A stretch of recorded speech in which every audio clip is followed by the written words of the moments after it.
This is episode 44 with Ashley James. Welcome to My Kid Cures Cancer. I'm Ryan Sternagel, childhood cancer navigator and health advocate.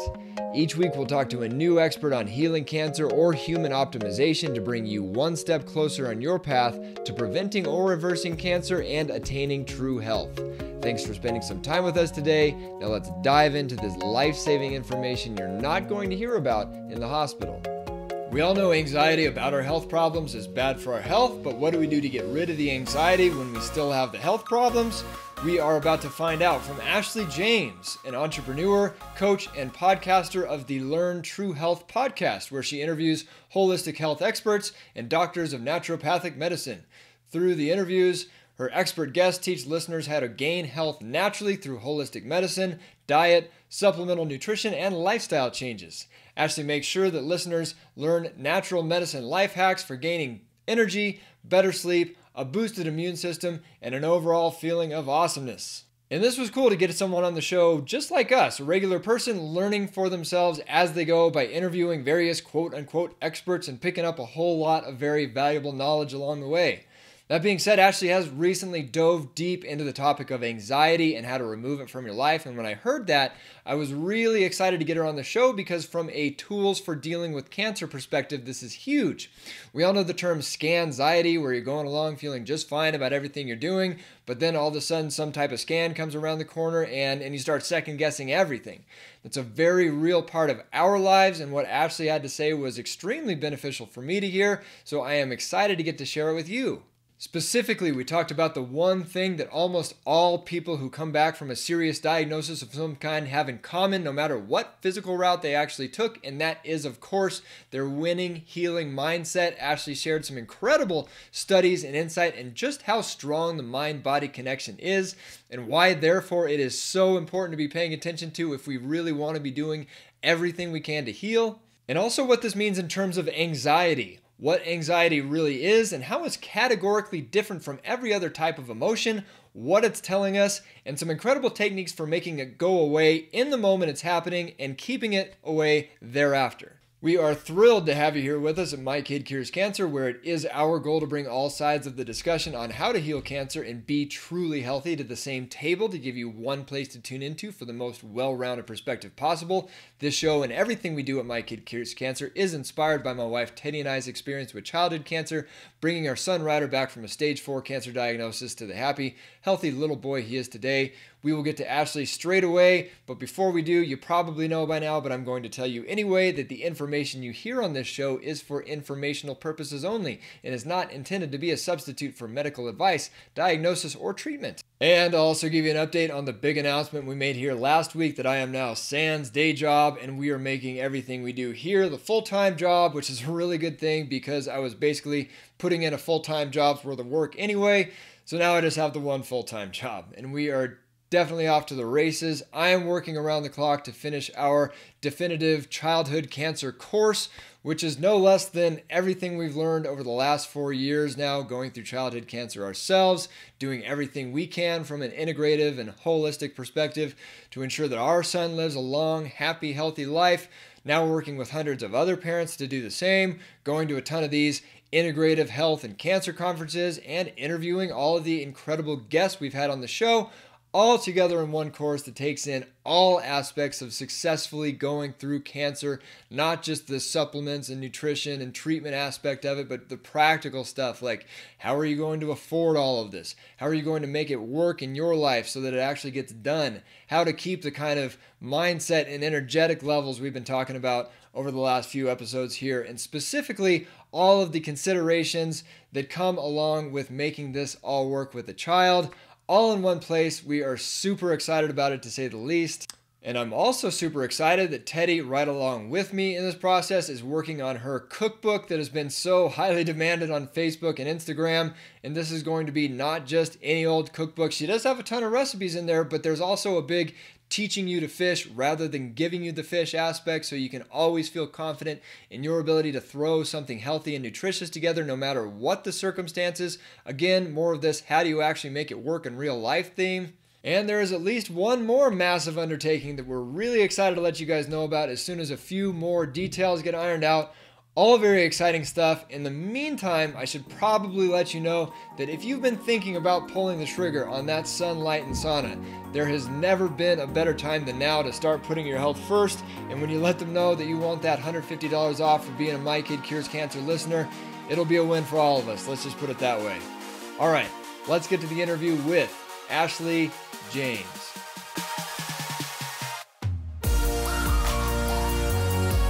Welcome back, everyone, to My Kid Cures Cancer. We have with us Ashley James. Ashley, how are you? Thanks for coming on the show. I'm so happy to be here. Thank you so much for having me. I'm really glad to get you on. I've actually been following your work and your podcast for quite some time, and there's not. It's funny. There's not a whole lot of health podcasts that I listen to on a regular basis, but when I do find one that I like, I tend to listen to a whole ton of episodes, and I've gotten a whole lot out of your show. So thank you. Thanks for doing what you're doing. You've, you and your guests have certainly given me a lot of rabbit trails to go run down that I probably wouldn't have otherwise. And I'm sure you're helping a lot of people out there. So yeah, thanks for doing what you do. And that being said, if you want to just let everyone know what it is you do. Sure. So I'm not just mysteriously talking about yeah, that'd be awesome too. Sure. I started the Learn True Health podcast less than 2 years ago, and we already surpassed 2 million downloads. It's funny, I feel like I'm a fly on the wall observing this podcast being made. A lot of times I feel like I'm a listener of my show, and it's not my show, if that makes sense, because I'm a fan of my own show. Every time I interview a guest, I end up like doing whatever protocol they recommend and trying it out for myself. I've had so many amazing steps in my health journey by doing this podcast. And my goal is to help over 1 million people gain their health back naturally. I was sick for many years. I had type 2 diabetes, chronic adrenal fatigue, chronic infections. I was on all kinds of medication. I have high blood pressure. I just couldn't function. I had so much brain fog. Oh, and I had polycystic ovarian syndrome. And I was told I would never have kids when I was 19. So all of that I was able to resolve with natural medicine. And now I am on no medications, and I have no diagnosis, which is fantastic. I feel so blessed. And so I turned around and said, other people need to learn about natural medicine. And that's why I started the podcast just under 2 years ago. I love interviewing holistic healthcare practitioners and naturopaths and MDs that have seen the light and turned away from allopathic medicine and found integrative holistic medicine, because they all have stories to share of their own healing, and they all have incredible stories to share of their patients healing from things that the MD said they could never heal from.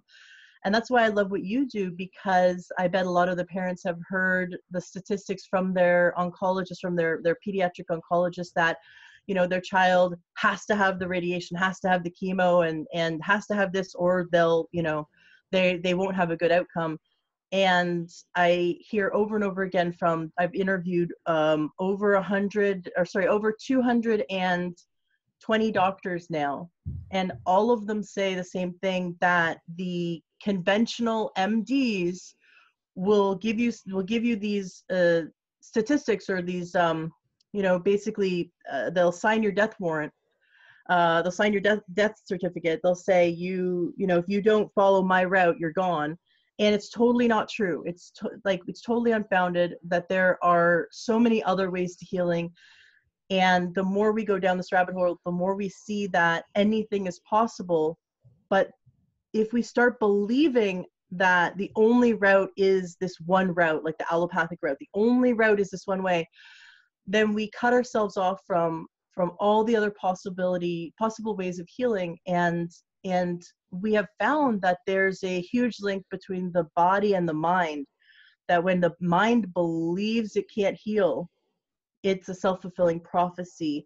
And all these doctors I've interviewed have said the same thing, that if they had 2 patients that were identical, like identical twins, and one believed they wouldn't heal and one believed they would, and they were given the same treatment, the one that didn't believe it would work, it won't work for. That the mind-body connection is that strong. Now, my background is in neurolinguistic programming, timeline therapy, hypnosis, and coaching. So I've spent many years sort of understanding and studying how the mind works. And now my passion around holistic health, it comes full circle. I can see that we need to take care of our body on the physical plane, but that there's an emotional and mental component that we really want to also focus on. We want to be able to teach the parents and the children how to have the mindset for healing and the mindset for success, and create a belief system that they will heal. Because it's in that belief system, we have to tell the mind to tell the body it will heal. There's no such thing as false hope.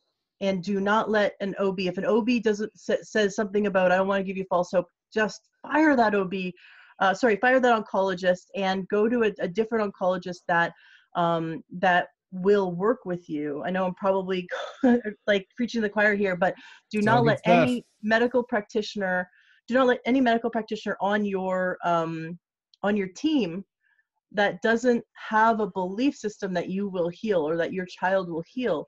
I've actually spent the last over 3 years now working with my friend who has been going through breast cancer treatment and going to her doctor's appointments and meeting with her oncologist.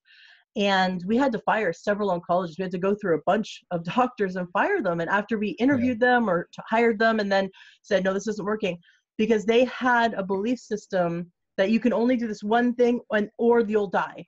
And they would say that to her. And she said, no, I'm sorry, you're not on my team anymore. You're fired. We have to have that. We have to have that chutzpah to be able to say, I'm going to find the right doctor for my team, because I need a doctor that has the belief system that I will heal. And that we will get through this and we will heal. So that's what I've seen out of working with all these doctors and interviewing all these doctors, that the mind-body connection is strong, and we need to have practitioners that have a belief system that puts us at our best interest. And also we need to adapt a mindset and belief system that is towards our healing. Yeah, well, that was all really good, really good stuff, by the way. And with adults, especially with with oncologists, there's no reason not to find one that you really like, and that is on your wavelength and is preaching that message of healing and all that. I mean, even if you're doing conventional stuff, or you're just doing holistic stuff and you're just going to that guy for scans or whatever, or you're doing a whole bunch of chemo. There's so many in any given area that there's no reason not to feel like, because people do feel like they get, they land on whatever oncologist they land on, and then that's who they have, and that's their oncologist. But that's what we are. I mean, so for children, it's a little tougher, because there's pretty much one hospital that serves children with cancer per state, if that. So we actually had to move states. That's what we're doing. We started out in Washington. We're here in Utah now, and but that's what we had to do for our kids. So that's what we did. But yeah, no, I'm glad you brought up the mind body connection in general. It's interesting. I had Pedram Shojai on last week. He runs well.org and put out a bunch of documentary films, and we were talking about scheduling with just being like, how do you fit all of this, the health stuff, if you're going through cancer and trying to get over it? How do you fit all of this health stuff into one day? And I brought up having a schedule, and because I always encourage everyone we work with to get on this, like to write everything down that you think is going to be good for you, and put that on the schedule. And he said, yeah, a schedule is good and everything, and you want to be sure you're doing everything, but say you're doing like all of this health stuff, and then you have it on the schedule, and you almost start to resent the schedule, because now you're doing just it's like, oh man, I got to do all this health crap. You're you're negating, you're probably negating a lot of what you're doing, even in that aspect, so it's it's interesting. It's sure interesting, all the research that's out on just that mind body connection. And that's we have you on the show today to talk about your current specialty or area of, you know, what you're really into these days, which would be anxiety. And then that ties right in with this whole thing. You know, because if you're anxious the whole, you know, going through cancer or any health challenge for that matter, I mean, there's, you know, that leads to stress, which can lead to disease in any, you know, even in a formerly healthy person. But if you are going through cancer already, the last thing you want is to be fueling that process with, you know, more cortisol and all that good stuff. I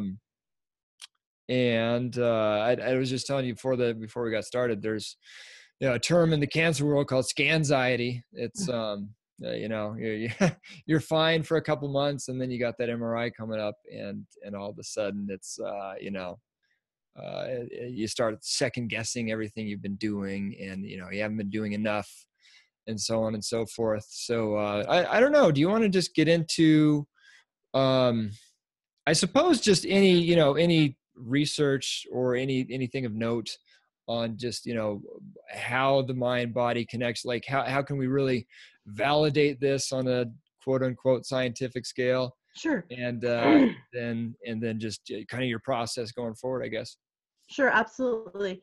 So, well, to cite a study, a really interesting study out of Harvard, they took three groups of people that had never touched a piano before. These three groups of people had never studied music or piano. The first group, they were taught a simple 5-finger piano exercise. And they were to practice it every day on the piano with their just their 5, you know, finger, one hand basically. Practice this song for 30 minutes every day. The second group of people sat there, didn't ever touch a piano, but they were taught the exercise, and then they had to imagine them doing it in their mind. So they sat there with their eyes closed and imagined with their hand touching the piano to make that song.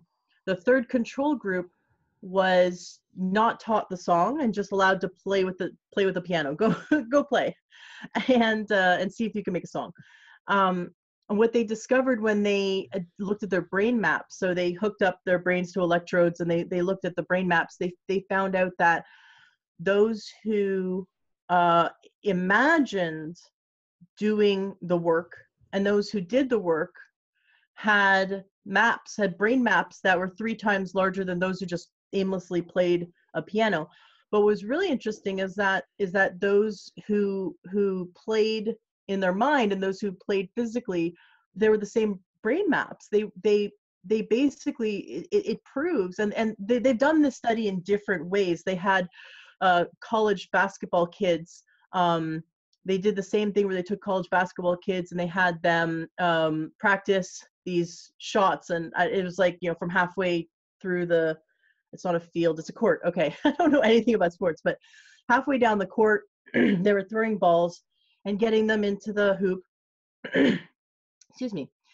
And then they had another controlled group of kids do the same thing, but in their mind, sit there on the bleachers, close their eyes, and during practice, just imagined every time they threw the ball, they got it in the hoop. And then the third control group went and played pool, like billiards. And they weren't doing brain maps at the time. What they were doing with this group was they were seeing which group had improved score. Because they were all college basketball players, they knew what their score was. They knew kind of how many shots they could get. Yeah. And they figured out that the ones who played pool didn't have any improvement at all. The ones who sat there and actually physically practiced, and the ones who practiced in their minds had just as much improvement, that they saw noticeable improvement in their ability to get the ball into the hoop. And so this kind of study has been done over and over again in different ways. But what it proves is that the mind, you know, we think of the mind and the body as separate. It's not separate. The mind controls the body, and the body listens to the mind, and the body speaks to the mind. They talk to each other. You know, what's really fascinating is when we are when we're just little tiny babies, when we're just little fetuses, very, very young, the same cells that create the gut create the brain. So it's the gut and the brain come from the same root cells. And we, you hear about the people say like, it was a gut reaction, or I felt it in my gut. It's that's where our instinct is, right? And that's because it's very interesting. But our gut has as much communication, it has this intelligent communication with our brain. And so we listen to our body listens to our brain listens to our body. So we have to imagine that there's a strong connection. Now, why do I bring this up? And what does it have anything to do with anxiety? Right? So what is anxiety? First of all, anxiety is not an emotion like any other emotion. Anxiety is a fear of the future, a fear of a future in which we perceive a threat in the now. So let me explain that. You can't think of something that's happened in the past, like your wedding day or the day you wrote your you took your driving test. You remember the day you took your driver's exam? I was so nervous, and I've done it twice because I had to do it all over again when I moved to the States. I'm originally from Canada, and I thought, how embarrassing. When did I do it? I moved here, and then I think I took all the tests in my early 30s, and I thought, man, if I fail this, I'm like sitting with a bunch of 16-year-olds in the driver's licensing office. And I thought, if I fail this, man, that is like, I'm going to be holding my head down in shame. And I had so much anxiety again. But just remembering that, right? You could think back to a time when in the moment you had anxiety, but if you think back to a past event, you can't feel anxiety now, can you? It's already happened. So I can think of a time when I had anxiety, but I'm not going to feel anxiety right now. You could think of a time in the past when you felt a lot of joy or a lot of sadness, and you can actually still access that emotion. So you can think about past events. Like I can think about losing my parents, and I can start crying right now, right? Because I can actually feel the emotions from my past. So we can feel past emotions, but you cannot feel anxiety as a past emotion because it's not. Anxiety is a message from our unconscious mind to focus on what we want. Now, let me explain what that means. So if I'm anxious of an MRI scan that's coming up, right? And I'm thinking about the MRI scan, and then I start to feel anxiety in my body. What's happening is, and what I may not be realizing, is that I'm actually focusing on what I don't want to have happen. So what I'm focusing on is, okay, the scan's going to happen, and then I'm going to get really bad results, and then I'm going to have to do all these, treatments all over again, and then I'm going to, and I start imagining the worst case scenario, and then I imagine, suffering and pain and maybe death, right? And so in my mind, I've just watched the next 5 years of my life and all the suffering because of this scan in like 2 seconds. And my body hears because the body and the mind speak to each other constantly, my body hears that thought process, and my body goes, there's an imminent threat happening to me right now. And so my body starts reacting as though it's real, as though I really am, that scan is going to show up with new positives, and I'm going to have to go through treatment, and it's going to be painful, and all the negatives that could come with that. And then my body thinks that all those negatives are happening right now, and it's real. And so what happens to the body? The body goes, okay, well, we're being chased by the bear. We gotta go into survival mode. So there's something called the the sympathetic and parasympathetic nervous system. It's part of the autonomic nervous system. This is something we don't control. It's totally part of the brain stem. And so it's like the reptilian brain is completely part of our survival. And what it is it's either we're in rest and digest mode, or we're in fight, flight, or freeze. I'm sure you've heard of fight or flight response. Well, the body goes, if there's a threat, I need to survive. And so the second you start even just imagining something bad happening, and we could do it to ourselves right now. We could imagine getting pulled over and being given a speeding ticket right now, or something negative. We could imagine something negative happening to ourselves, and we'd start to feel it. Our heart would start to like race just a little bit. Maybe our palms would sweat. Maybe our breathing would become shallow. But our physiology would start to react. The cortisol and the adrenaline would be excreted from our adrenal glands, which are just above the kidneys. And then what happens is all of the arteries in the body, or the arterioles, respond, and they start shunting blood away from the parts of the body that don't really need blood flow when we're in stress mode. Well, that would be all of our organs, all of our, all the core, the internal organs, and the logic centers of our brain. So what happens when we're in stress mode, and all it takes is just imagining something bad happening to us, or even self-talk. Oh, I don't want that to happen to me. Well, then the second you start focusing on what you don't want to have happen, your body listens and it responds. And so it creates a little bit of fight or flight response. And now what we have is the body has shunt blood away from the logic centers of the brain and shunted blood towards the limbs so that we can run away from the bear. The problem is we do this all day long now. We constantly are thinking about, that doctor's appointment and that, that treatment, or what if this happens? What if that happens? And we're constantly telling the body that we are in some level of threat. And the body is like, we're still back, like the body is still back in caveman days. The body's like used to running away from the bear and then being safe for the rest of the day. Like the body's not used to constant threats. We're sort of like, our body's kind of like in post-traumatic stress, if you think about it, because we're constantly, especially if we're dealing with disease in our family, we are under constant threat. We're constantly having these negative thoughts and having to constantly come up with decisions. Do I go this route or do I go this route? If I go this route, what are the possibilities? If I go this route, what are the possibilities? And then you have to imagine those possibilities, both the negative and the positive. And the second we're imagining the negative, it's a message we're giving to our body that we're under threat, because the body doesn't perceive that it's not happening. The body can't tell the difference between what's imagined and what's real. And I'll give you an example of that. You probably watched some kind of zombie TV show or movie, or some kind of, Frankenstein movie, where you knew you were perfectly safe in the movie theater, you knew you're perfectly safe in your home, and then the zombie comes around the corner and you just jump, right? Or you caught yourself, your heart racing. I do this all because I'll watch like Netflix. I'll skip through the scary parts. I'll just be like, I don't want to watch this. It's too scary. It's too scary. And I'll just skip through the scary parts. So if you've ever found like suspenseful movies or scary movies where you found yourself actually being afraid, like I can't watch this movie without the lights on, it's kind of too scary. Your body doesn't realize that it's imagined. It's not real. The body is really feeling like the zombie is jumping out, is going to eat your head, right? The body is perceiving this TV show as though it's actually happening to you.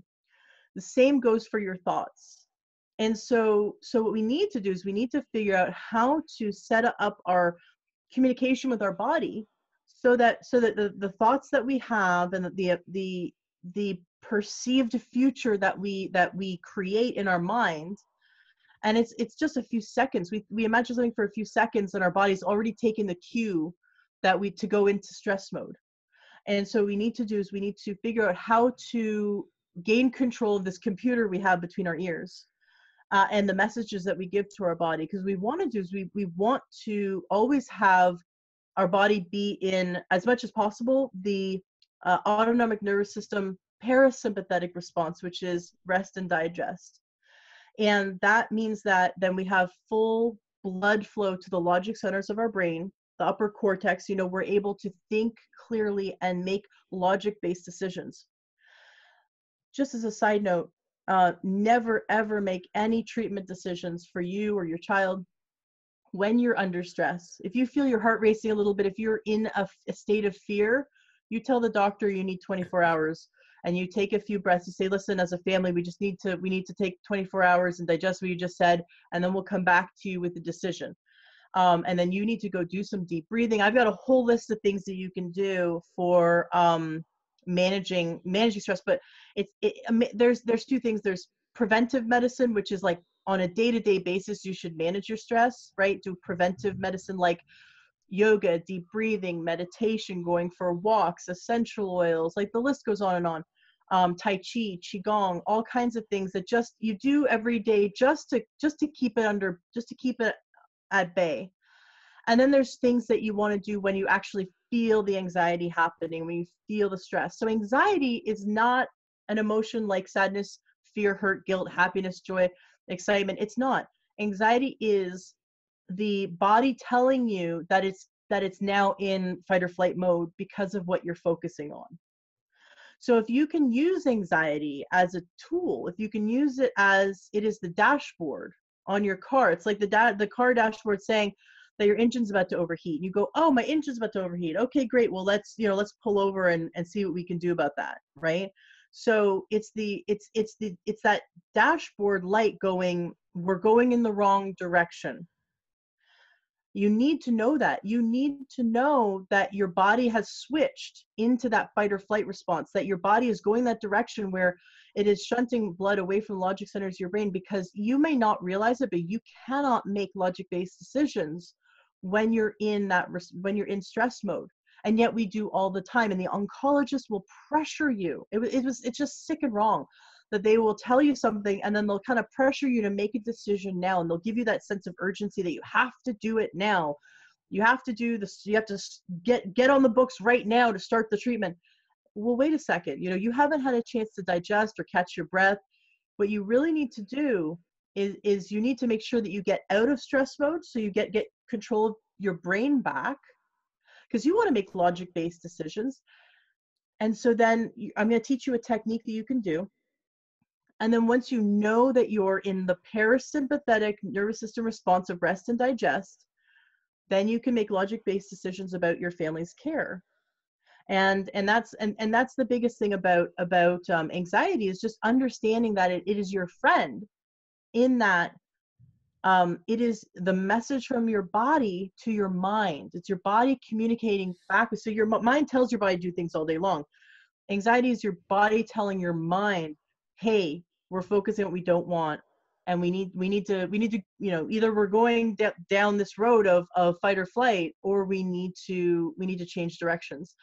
And we can. I have a technique that completely turns off anxiety in within minutes. I'd love to teach it to you today. Please do. Okay, great. So just before I do you have any questions about what I said? Because I know that was a mouthful. No, it was all really good. Just the last part on your body. So using anxiety as a tool, your body telling you, we're going down the wrong path. Just to clarify, is that saying we're going down the wrong path, like, we're about to make the wrong decision, or we're going? No, what I meant is, we're focusing on this bad stuff. Right. Absolutely not. No, it's the body does not know what decision we're making. The body just knows where it needs to survive or not. Like, it needs to survive. It needs to overcome something. So the body goes, we're under threat. We're under threat. It's sort of like the air sirens in the, World War II, right? We don't know what threat's coming. We just know there is a potential threat. And so anxiety is like those, air sirens going, okay, we're under threat. We're under threat. And the body's letting the mind know, hey, I've taken over now. We're in survival mode. I've taken over. You no longer have full control here. That's what anxiety is. Anxiety is the body saying, we're under threat, so I've taken over so we can survive. I gotcha. But you're sitting there at your office desk, or you're sitting there at home in your living room, and logically you're not under threat. But the thoughts you're thinking, you've told your body the message that we're under threat. So now the body goes, okay, I'm taking over. And that's what anxiety is. And so we have to go, oh, wait a second. I do not want to make any decisions while I'm in anxiety, while I'm in fear mode, because the body has shunt as much blood as it can away from the logic centers of the brain towards complete survival. It's, if you're into sci-fi, which I am, you've probably heard, the captain say, divert all the energy from levels 1 through 5 to the shields. And that's what the fight or flight mode is. It's the body shunting all the energy that it can towards immediate survival. So that's why you hear, like, mothers are able to, like, pick cars off of their children, pick up, a 1-ton car or whatever off their kids. It's because we get this huge burst of adrenaline and cortisol, and all our blood goes to our limbs, so we can achieve these great feats of strength at a time of need and crisis. And that's great for if we actually are in crisis. But when we're sitting in our living room needing to make a decision about, or sitting in the doctor's office needing to make a decision about our child's care, we feel under threat, when we start imagining the worst case scenarios, and the body wants to take action in that moment to protect the child, but that's not coming from logic. And we need to make the best care possible. We need to like step back and go, okay, I need to take full control. My brain needs to take full control over here. So we need to tell the body we're safe. And then that autonomic nervous system response then switches back from sympathetic back to parasympathetic. So now it's in rest and digest mode. Now there's no threat. And then it gives all the full control back to the logic centers of the brain. And now you can kind of take over your body again. You can take over your life, your brain again. And that's what I meant by that statement. Yeah, no, it's good. Definitely, definitely not the best time to be making decisions when when your body's in control, not your mind. Not your mind, for sure. Exactly, because the body wants to take action right now. It just wants to do whatever it can. And, I think doctors, whether they know it consciously or not, use that to get patients to do what they want. Because they realize if they put you in fear mode that you're more likely just to be a zombie and or sheeple or whatever and do exactly what the doctor wants. But that if you do exactly what the doctor wants, then you're going to be a statistic. I mean that, you look at the statistics, and we don't want to be a statistic. We want to be above the statistics. And that's why we need to look at all of our options, all of our choices, and come from the best mindset possible to make those choices. So great. I'll teach you the technique. In order for me to teach it to everyone, I'd like to use you as a guinea pig. Do you have anything that you were thinking about that's coming up in the near future that when you think about it now, you can actually feel anxiety right now in your body? This bid that's due in a few days for my day job. It's been okay. Great. When you think about this bid, when you think about this bid, can you feel anxiety right now? Yes. And on a scale of 1 to 10, 10 being like the most anxiety you've ever had and 1 being very minimal, what number would you say this anxiety is? Given the events of the past few years, I've definitely got a little perspective on what's really stressful and what's not. So I'd probably like a 3. Okay, that's fine. Whatever you are, that's fine. I've had people do this that they're a 10 out of 10, a 6 out of 10, a 1 out of 10. It's fine. This technique works no matter what, because it's actually addressing exactly what causes anxiety. So it works. In fact, it always works. I've never done this technique for someone it didn't work for. So for all the viewers and listeners, please pick something that you're anxious about, that when you think about it, it could be something small like doing your taxes or a job interview. It doesn't have to be a life or death decision on the care for your child. Like just choose something that when you think about it now, you start feeling anxiety in the moment. And so what I'd like you to do now is just go ahead and close your eyes. And what I'd like to do is imagine that there's a timeline in front of you, and this is your life. So the future's in front of you, the past is behind you, and you're to float above that line. And I'd like you to float 15 minutes past the successful completion of the event for which you have anxiety around. Still floating, I'd like you to look down on that event 15 minutes past the event. Now, where's your anxiety? It's behind me. On a scale of 1 to 10, what is it? 0. It left. Great. So you can come back to now, obviously open your eyes. Now there's 2 other things. 90% of the audience at this point does not have anxiety. The ones who still have it, what they need to do is, the first thing I do is make sure that they actually imagine the successful completion, or 15 minutes past the successful completion. Because sometimes people just imagine 15 minutes after the event and they're still imagining like the worst case scenario. So, or a worst case scenario. So what I'd like you to do is for those who still have anxiety, ask yourself, did I visualize 15 minutes past the successful completion? So successful completion. Now, some people don't understand what 15 minutes past looks like, because it's kind of like, what? It seems weird. So it's imagining a completely mundane moment in your life. Like 15 minutes past this bid, you're probably walking your car or going to get a coffee, or you're back at your desk, or you're calling your wife, or just something totally mundane. Or maybe you're high-fiving someone, but it's 15 minutes past the successful completion.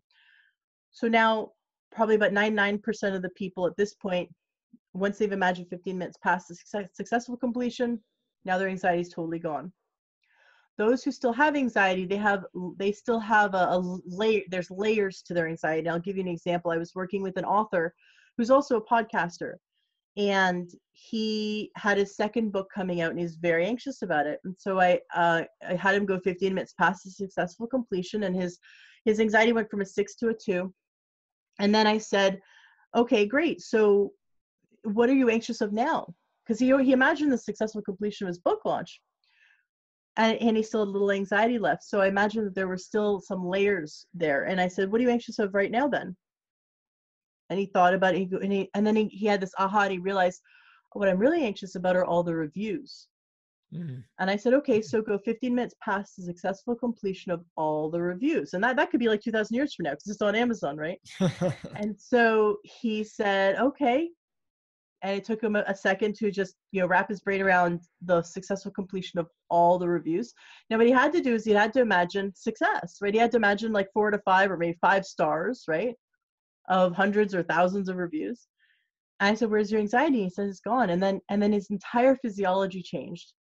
And he had another aha moment. He said, after every interview that I do, after, I turn off Skype or my recording software and I, hang up the phone from the guy I was interviewing, he says that he would sit back in his chair and he would be inconsolable for about a half an hour to an hour. His wife couldn't even talk to him. And he had this like level, it was almost bipolar. He would just go through these highs and lows, and he would just be very depressed. And what he realized was what he was imagining were all of the negative reviews or negative, how people would negatively interpret what he said. He was basically nitpicking his own, we're our worst enemy, by the way. He would just nitpick his own presentation apart. Did I ask that question right? Oh, they're not going to like how I did that. And he'd have a lot of depression. Now, depression and anxiety really go hand in hand. We experience them hand in hand a lot of times. And so what he realized was that he was destroying his life and just sucking all the joy out of it, because he was constantly imagining these worst case scenarios and constantly imagining these made up futures. And he was sending these signals to his body because his body thought these events were actually happening. So his body was reacting as though people hated him all around the world. And it was all made up. And so he has a completely different quality of life now that he learned this one technique. So how can you use this technique when you know a scan is coming up in the future, when you know a test is coming up, when you know you have a doctor's appointment? Imagine the best case scenario, 15 minutes past the best, the most successful scenario in that event. Now, some people might go, but this is wishful thinking, like always imagining, like always focusing on the best, always focusing on that every scan is negative. It's kind of like, it's just wishful thinking. It might not happen. That's true. It may not happen, right? The scan may not be, clear this time.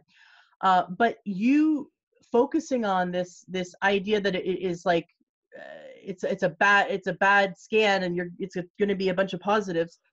When you haven't done the scan yet, you're destroying your health. You're destroying your mental and emotional health. You're destroying your physical health by focusing on what you don't want to have happen, right? And so you need to set yourself up for success instead of failure. By you focusing on something that's a potential bad, you're setting yourself up for failure. By you focusing on a potential good, you're setting yourself up for success. And in either one are possible, right? It's sort of like Schrodinger's cat. Either one are possible, but what are you going to focus on? And based on your ability to focus on this and also teach your child this, any child can learn this. Any child that can follow directions I have great success with children. They love doing this. They even get it faster than adults do. So you float above your timeline and you imagine 15 minutes past the successful completion of the event for which you have anxiety around. And that what it does is it's just the brain telling the body, okay, all clear, everything's good here. And the body goes, okay, great, thanks. I'm turning off stress response. That's it. That's why it works. So this technique works all the time. Now, like I said, there's those two caveats. One is that they weren't focusing on the success, And the second was that there was a layer. So sometimes people have these layers and they have to ask themselves a few times, well, what am I anxious of now? Well, what am I anxious of now? And then they just do this technique. I could take you, some people who still have anxiety at that point because they haven't done the work to dive deeper. I say, okay, go 15 minutes past the successful completion of your life. And their anxiety goes to 0. And that's a great exercise. Imagine the 50 minutes past the successful completion of your very long, healthy, happy life. And your anxiety will completely go to 0 because, and normally when we think of our death, our anxiety goes through the roof. But when you think of the successful completion of your very long, healthy, happy life, it's like, okay, no threat here. And then the body shuts off that stress response, that anxiety response. So that's one technique I have. I have a bunch of other techniques in my course, and children can take the course too. Parents and children can take the course, and I teach all these different techniques for how to manage stress, how to shift your mindset for success, how to shift your belief system. Because if you can set up this brain, now remember, your brain tells your body what to do, tells your body to heal. Your brain, if you're in stress response, your body is shunting energy away from healing and towards just immediate survival. What we need you to do, especially those who are fighting cancer and who are beating cancer, we need them to turn that rest and digest mode on, that parasympathetic nervous response on, so that they're constantly healing. It actually, the studies show that when you're under stress, you have a lowered immune system. That's just one reason, one of many reasons why you want to do things like take my course, because I really dive into exactly what you can do to get to the root cause of not only anxiety, but stress, and making sure that you're in healing mode as much as possible. Yeah. I'm it's funny, we were just talking about every person maybe it was before we started recording, but every person you interview, you want to do their thing, their protocol or whatever doctor it is. But now you got me wanting to take your course. I'd love you to take the course. That'd be great. Yeah. Maybe I will. So yeah, all that being said, so let's make you want to do if folks want to go to mykidcurescancer.com/anxiety, we'll make that the link to go check out your course. And then just the regular, for everyone, the show notes, highlight article, lost my words there for a second, and all that good stuff. We'll just do mykidcurescancer.com/Ashley-James. But yeah, no, that I'm looking forward to checking it out myself, and I know there's certainly a lot of anxiety and a lot of scanxiety in our listenership. So I'm sure we'll get a lot of folks want to check that out. One question though on that technique I had, and you kind of answered it with what you said after, isn't this just wishful thinking? But just to really drive it home, so I'm picturing, I have another scan coming up for Ryder in, probably about 5 months now. And, picturing myself maybe a couple weeks out, I do that technique, I do it, and I do it successfully, and I complete it. And then I have this little voice pop up that says, well, that was nice, but what if it's not good? You know what I mean? Like Right.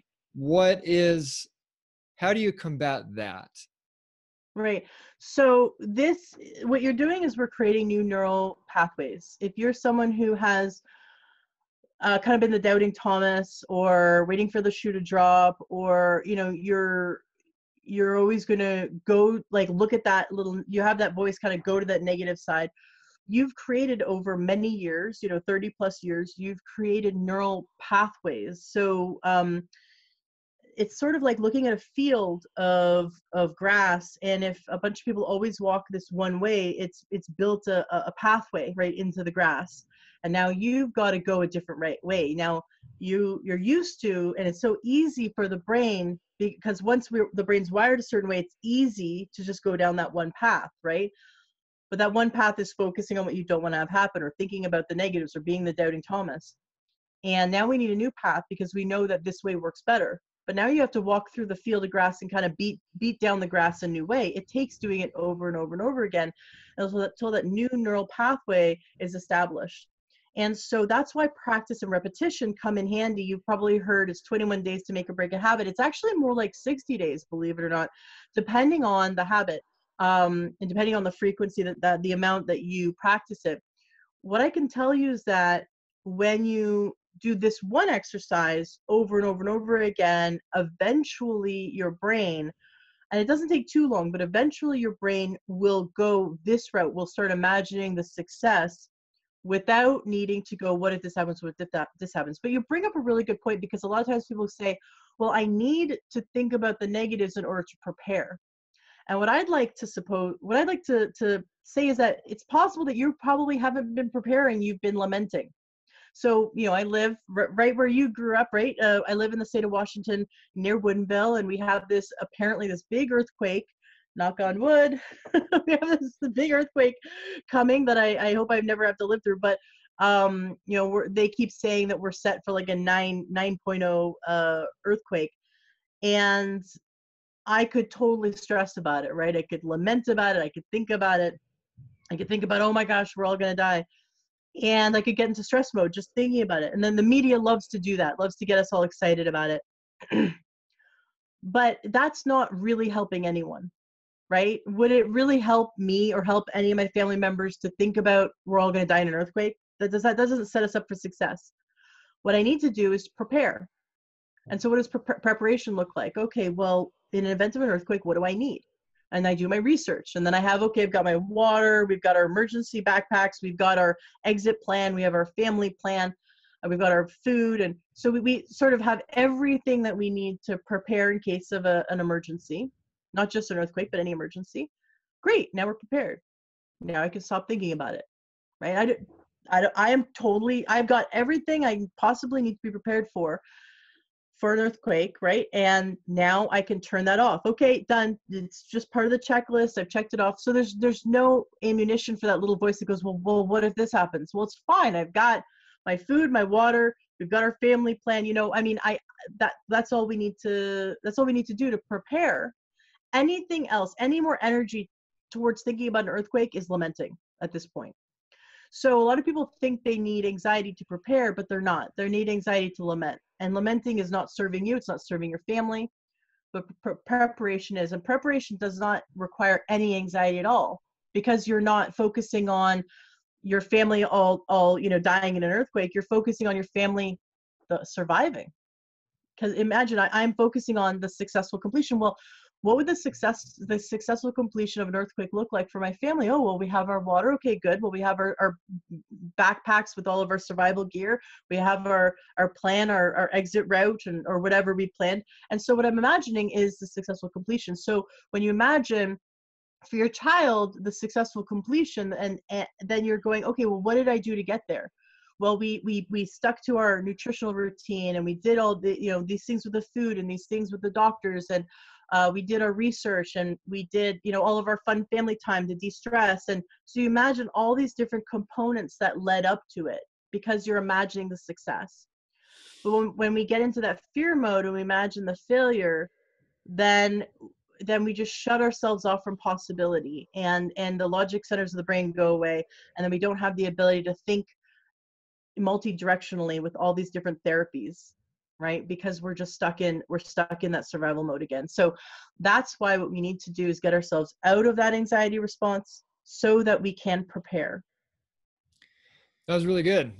Yeah, you my mind immediately went to all the the different treatments and that we hadn't done yet, and doctors that I would go consult with that are kind of in my back pocket, and would we go travel or would we stay here, and what new big ticket device purchases would I make, and all that good stuff. Yeah, that's really good. I'm sure the sort of thing that's packed into your course for sure. Yeah, absolutely. This is just one technique. So when people go to mykidcurescancer.com/anxiety, they'll actually be invited to my webinar. In the webinar, I teach this technique that I taught today, and then I teach another technique. And this technique is something that they'll do every day. It's part of preventive medicine. And they do it every day. It takes like 30 seconds, and it's really powerful. It prevents anxiety from happening, because it's actually creating those neural network pathways faster. So it's a very powerful tool that I teach for free in the webinar. And I go into further detail into more teaching, and then I invite people, if they'd like to attend my course, they can. And if they'd like to attend it, it's also a 30-day money back guarantee, so they can try it out. And if it doesn't work for them, or not that it doesn't work for them, it works for everyone. But if it didn't, if it wasn't what they were looking for, I want them to get their money back, because for me, I want to help them have the highest quality possible, in terms of their health, in terms of their mental, emotional health, especially with their children. And if they can get their kids to do it too, it's wonderful. It's wonderful for children to do this, because you want your child to have that mindset for success when it comes to their healing. That's awesome. That's great. We actually, we do a lot of, the Ryder does a little morning affirmations and, all that sort of thing. I'm actually kind of excited to get this in front of Ryder now to think about it. Awesome. Very cool, Ashley. Hey, I got 2 questions that I always ask everyone at the end of the show. And the first would be, and I'll be interested to hear your answer, since you've interviewed so many health professionals and want to try everything. If you had to boil everything you knew or everything you've learned about into 3 golden rules, and those golden rules would be to help you either become healthy and disease free or stay healthy and disease free, whichever you happen to need to do, what would those rules be? Oh, 3 rules, man. The body speaks to us in symptoms. So listen to the symptoms of your body. Don't try to suppress them with drugs. Don't just go to the Advil. Like, really don't have Advil in your house. Don't have Tylenol in your house. There's herbal tinctures that you can have in your house that, I was just looking around to see if I have one. I always usually have one nearby. I just have like all my little tinctures around, but I don't have the nerve one. I have this nerve tincture I take if, I don't get pain much, but you can get these tinctures for, it has like willow bark and a bunch of really cool stuff in it. And willow bark, by the way, is where the active constituents of aspirin come from. The thing is that aspirin is artificially created, and they took out all the other healing properties. So you want to go back to nature. And so if you have a headache, like, for example, I use the headache as a symptom. The body is speaking to you. So don't just go, oh, I have a headache, and take a few Advil, which are incredibly harmful to the body. And we just think because it's over the counter, it's okay. You could actually, if you go to Costco and buy cough syrup, you can kill yourself if you drink all the cough syrup. Like, it comes in this 2-pack. You can actually kill yourself with the amount of acetaminophen that's in the cough syrup. It's really scary. People have died because they just thought it's safe. I can just drink it. And if you drink that amount within 2 days, so just like with 2 bottles of the cough syrup within 2 days, so a bottle a day, if you just nip it on every few hours because you feel sick, you'll die. It'll shut down your liver. And so there's so much just what we take for granted. It's over the counter, and what we do is we just suppress our symptoms. I'm going to take some Advil, or I'm going to take some cough suppressants, or I'm going to take some nasal spray. And the thing is, your body's speaking to you in symptoms. So we have to listen to the symptoms of our body. If we listen to the whispers, the little tiny symptoms, then we can begin to look for things when they're just starting to break, as opposed to waiting for the cosmic 2x4 to hit us over the head. So many naturopaths I've had on the show have said this in one way or another, that we need to listen to the symptoms of the body, because the body is speaking to us. And then you have to find a doctor, a holistic healthcare practitioner, who will listen to you when you say, this is what's going on with me. Because I've had the experience where I've gone to doctors and they wouldn't listen to me. They would just look at my labs, and then they would decide that this is the direction they're going with my care, instead of actually hearing me. Because what your experience of your symptoms are And your child's symptoms, for example, will show up long before the labs will. Labs show up after things have already started to break. The symptoms showed up months or years before. So that's the first big thing. You know, everyone knows the power of nutrition. Really, we need to make sure that we're getting all the minerals that we can. Our body needs 60 minerals. And so our body actually needs 90 essential nutrients, 16 vitamins, 12 amino acids, 2 to 3 essential fatty acids. There's a debate because omega-9 can be made by the body, but it actually then deprives us of the other omegas. So there's actually 91 essential nutrients. So there's all these nutrients that we need, and we got to do our best to get them from food. But if not, there are great supplements out there, and supplements are fantastic to supplement a really good diet. Don't think that you can take supplements and then eat McDonald's. We have to be completely vigilant when it comes to our diet, and never eat fried food, never eat junk food at all, never eat, you know, processed sugar. We do have to do a 180 in our thinking. I know we all kind of grew up on McDonald's and whatever and thinking everything's okay, but now it's not. It was something like 250 pounds of chemicals per person every day in America being dumped into our environment. And so we are being exposed to heavy metals and toxic metals and pollutants and pesticides. There were on a conventionally grown apple, there's an average of 55 chemicals in the apple. Not just on, like, you go, oh, I'm going to peel the apple, my kid can eat it. No, don't think you could just wash away pesticides. They're in the flesh of the fruit or the vegetable. We have to eat organic. So I guess organic would be my third thing. Organic doesn't mean it's completely void of pesticides either. We have to look at where it came from, because organic from India or China still contains the heavy metals and pollution that's in India or China. But we can't be naive in thinking that just because we live in America or Canada or New Zealand or, you know, wherever we're living, that our air is clean. They've found that when they tested the air in California, they were able to find the isotopes of the specific pollutants that were being created in China. And so, you know, whatever we put into our air is going to be worldwide. And so having like an air filter in your home, that kind of thing. I know I'm going into step 4, but we just have to look at the environment of our, like, how clean is our food? How clean is our air? You know, how clean is our body? Right. And so that would be my thing, is listening to the body, and then looking at making sure that the body is clean, the food is clean, the air is clean, the water is clean. So it's as little plastics as possible, as little heavy metals as possible, as pesticides and chemicals as possible. They find in cancer tumors, they find heavy metals. I just interviewed Dr. Klinghardt, and him and his colleague did a study where they took breast cancer under the underarm. And they tested it, and this was done, he did it like something like 30 something years ago. He did this, and they found heavy amounts of aluminum in it, because, you know, the deodorant, thank you, I'm losing my words. The deodorant contained aluminum, and so they were proposing that conventional deodorants were causing a buildup of aluminum, which was causing cancer. And what they did was they tested, and they found that all the breast cancer that they tested was high in aluminum. His partner printed this paper, and his partners had his house burned to the ground and got death threats. So they stopped going that route. They were like, okay, you know, we value our life.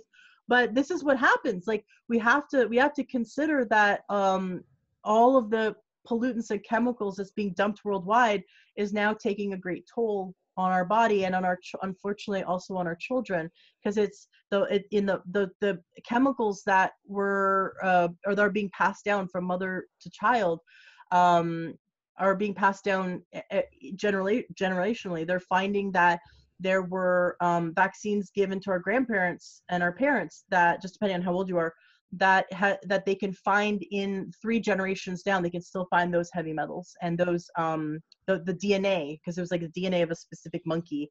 And so we just have to know that we need to keep our body clean, our water clean, and get rid of the heavy metals and the pollutants as much as possible, and bisphenol A and all that, because they're finding that is what leads to cancer, or that at least deteriorates the body to the point where the body can't fight for itself.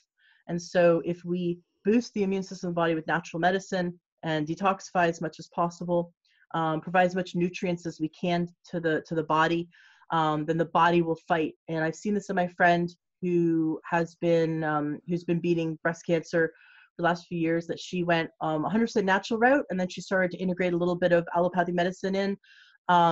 And they could not believe the results she's getting, because she spent 6 months doing a detox and filling her body full of nutrition before she ever did any radiation or chemo. And she has very little symptoms, very little side effects of the radiation and the chemo, because she spent 6 months just preparing her body, of filling up with nutrients.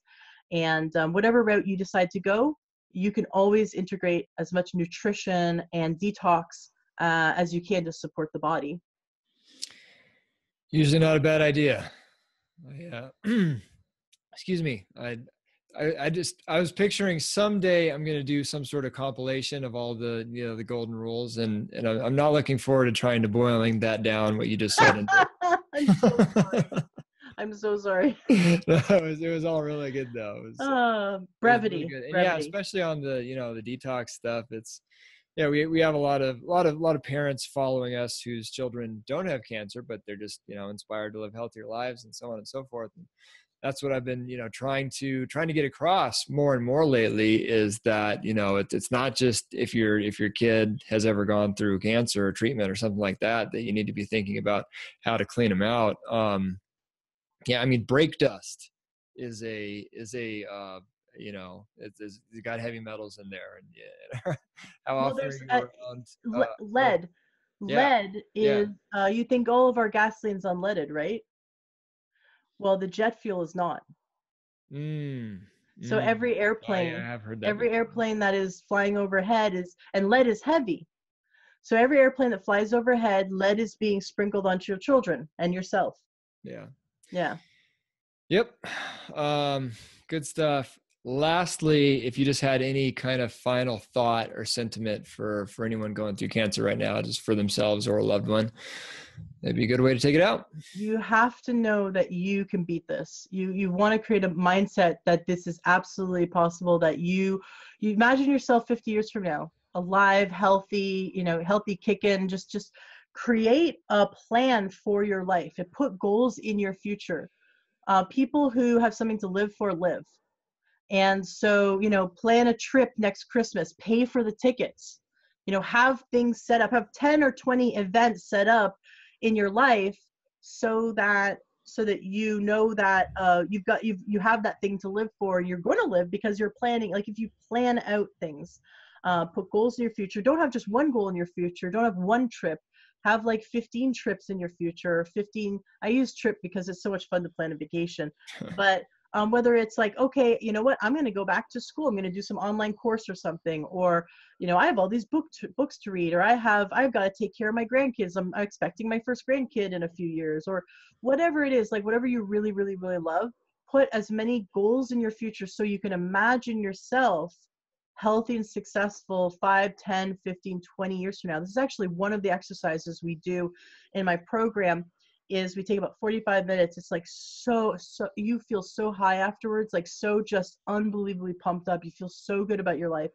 I take you out and we build your life 5, 10, 15, 20 years in the future, and you're seeing yourself alive and successful and living and doing the things and accomplishing things you want to accomplish. And this is very powerful survival juice, basically, and thriving. It's healing juice to the body, because it's saying, this is just what I'm dealing with right now, is just one little blip on the radar. It's just one little speed bump, and then I've got the rest of my life to live. But if you try to imagine your timeline and you don't have a timeline because you just can't see beyond the next chemo treatment, or you can't see beyond the next MRI or the next, oncology appointment, then, you're telling your body there's no future. So the best thing you can do is start telling your body hey, you've got something to live for. And that's what you got to do, is every day wake up and imagine you've got something to live for. Imagine that beautiful, successful life you have beyond this tiny little blip on the radar. I've interviewed some, I don't know if I like calling it cancer survivors, because it's just like, it's so much more than surviving. But I've interviewed a few of them, but this one that sticks out in my mind, she's a holistic health coach. And so she's been on the show twice, and she shares her whole story. And, you know, she was bedridden, she couldn't move, the doctors didn't know what's wrong with her. And she had, I believe it was lymphoma. And now she's running marathons. You know, and if you had told her that back when she was unable to walk, they never thought she'd walk again. Like, she was so sick. And now she's running marathons and healthy and successful and happy. And I want for you to imagine yourself running marathons or whatever you love doing or would love to do, whatever things you'd love to accomplish, climbing Mount Kilimanjaro, whatever it is, put it in your future timeline. Imagine yourself accomplishing it. And make it so real to you that you get that this is just a little tiny event in your life. It's just 20 years from now, you look back and you'll go, wow, that was such a little tiny thing that happened in my life. That whole beating cancer thing, whatever. I'm climbing Mount Kilimanjaro now. Beautiful, Ashley. That was really good. And cancer thrivers, you can call them thrivers. Thank you. Yes. Yeah, that's awesome, Ashley. Thanks. This has been a really insightful interview, and I'm really looking forward to, you know, releasing it and having people hear it, because I think yes, excellent. Well, and I look forward to having you on my show. Yeah, we've been playing schedule tag or whatever you want to call it, but Ashley's detox got in the way of I know. That'll be a fun story.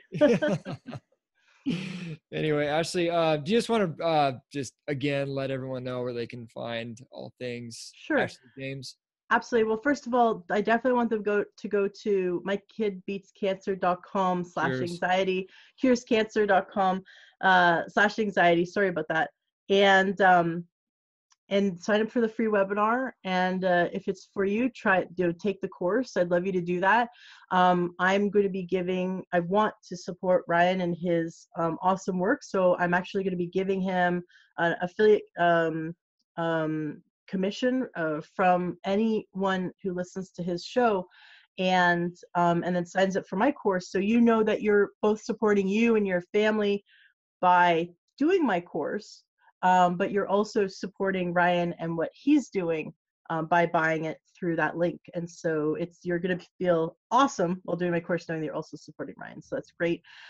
And you can listen to my podcast, Learn True Health. It's on iTunes or, you know, all of the podcast directories, or you can go to learntruehealth.com and check us out. I'd love for you to subscribe. And if you want, you can, if you want to talk to me, you can join my Facebook group. It's just search Learn True Health in Facebook. And I'd love to hear from you. If you have any questions for me, or if you have any requests for people you want on the show, just let me know. Ashley James, thanks so much for coming on. Thank you so much, Ryan. This has been a really big pleasure to be here and to share with your audience everything that I have to help. Thank you, Ashley. Feel better already? Sometimes the people that have been through this stuff themselves tend to have the best information and are probably the best equipped to put out a really good course, right?